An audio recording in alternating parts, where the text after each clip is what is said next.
មក unboxing កាបូបថ្មីពី Christy NG ដែលគាត់ទៅតែផ្ញើមកពី Malaysia ខ្ញុំស្អែកចាំពាក់ឈុតទៅមើល concert ឲ្យអ្នកនរគ្នាមើលអូ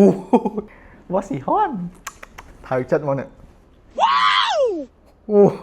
មេតូស្លាញ់ពូបេតូនេះវ៉ាវអេមសេមមកនេះ